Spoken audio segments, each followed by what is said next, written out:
사실 우리 조성원 차장님 이하 방통위 공무원들한테 제가 지난번에 굉장히 간단한 질문을 드렸는데 저도 예상하지 못한 답변이 나와가지고 좀 그게 국민한테 회자되고 있는 상황입니다. 혹시 그 당시 투표 절차에 대해 가지고 조금 더 국민들이 알기 쉽게 부연해서 설명해 주실 생각 있으십니까?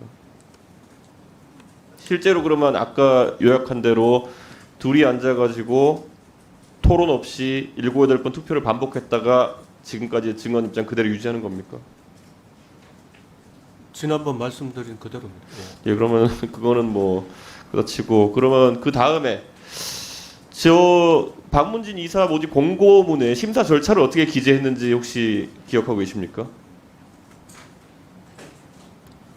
심사 절차. 예, 심사 절차 서류 전형 후에 필요시 면접 실시라고 돼 있거든요. 예, 예. 그러니까 필요시 면접 실시 뭐 이건 당연한 얘기일 텐데 그럼 면접을 실시하는지 여부는 어떤 회의에서 결정을 한 겁니까?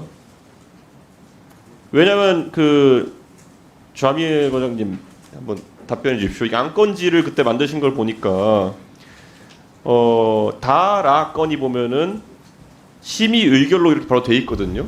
그러면은 어느 단계에서 그러면은 면접을 실시할지 여부를 결정한 겁니까?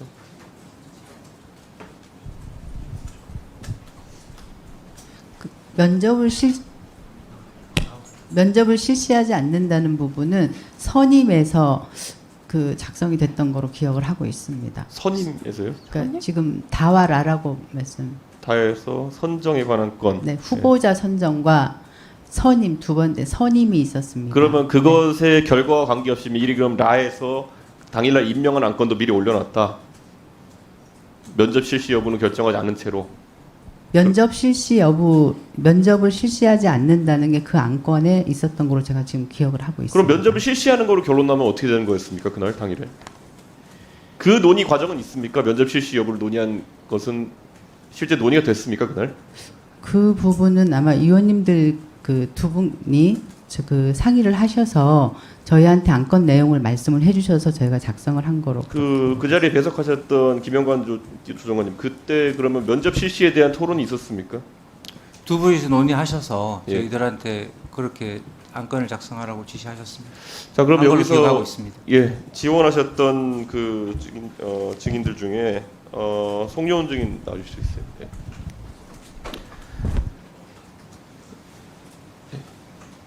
실제 이 면접 실시에 관해 가지고 분명히 저는 어떤 식으로든지 그 지원자들이 뭐 기대하고 있는 부분도 있었을 것이고 필요시 면접 가능이라고 해가지고 저는 이 전반적인 선임 절차에서 7월 11일인가요? 그때까지 원서를 낸 다음에 방통위에서 온 통지가 어떤 것들이 있었습니까? 절차에 대해서 따로 받은 거 없습니다. 지원자에게 지원 이후에 방통위에서 어떤 안내를 받은 게 없습니다. 어떤 일체의 안내도 받은 게 없습니까? 제 경우는 전혀 받은 게 없습니다. 조성원 차장님 실제로 어떤 통보나 이런 것도 하지 않았습니까? 근데 지원자들한테 지원서를 받고 뭐 특별히 따로 뭐 하는 건 없는 걸로 알고 있습니다.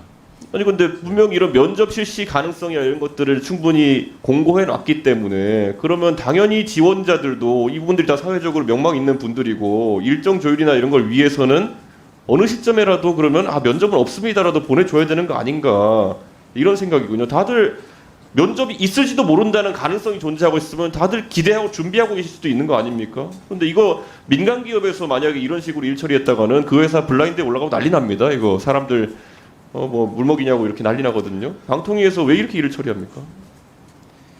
근데 면접을 할지 말지는 위원회에서 결정할 문제이기 때문에 뭐 저희가 어떻게 할 수 있는 건 없다고 봅니다. 그럼 면접 안 한다 결정은 바로 그날 바로 당일에 표결해 버린다. 이게 정상적인 절차입니까? 이게?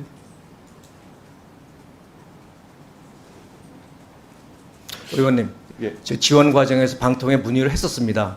그 지원서 낸 이후에 면접이라든지 혹시 예. 특별 그런 게 있는가 예. 문의를 했었고 담당 직원으로부터 그럴 수도 있다라는 말을 들었습니다. 아니 이러면 이게 지원자 입장에서는 이중적으로 다른 안내가 나갔다고 볼 수도 있는 건데 저는 이거는 굉장히 절차적으로 문제가 있었다 판단합니다. 이거는 예 그리고 들어가 주시고요. 그 언론노조 여기는 윤창일 위원장님. 30초 더 드려야 네. 돼요.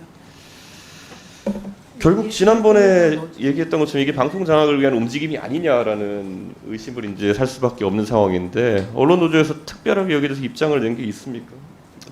여러 차례 입장. 박문진 이사 선임 이후에 지금 이 예. 상황에 대해서 어떤 입장입니까? 일단 원론적으로 말씀드리면 2인 체제 방통위 전체 회의에서 무슨 내용을 논의했냐 이전에 2인 체제가 갖는 근본적인 결함에 대한 지적이 있었고요.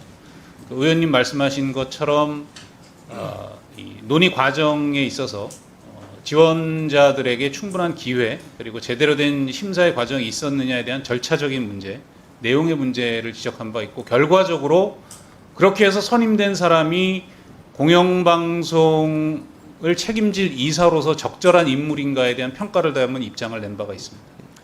언론 노조는 지금 직선제로 노조 간부를 선출하죠? 저희는 대의원제죠. 대의원제. 예, 대의원 제도를 그래서 러닝메이트제로 대의원제로 지금 선출하고 그렇습니다. 있죠. 네.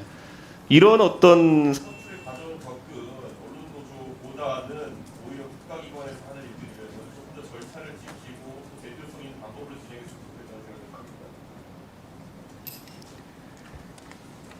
김우영 위원님 질의해 주십시오.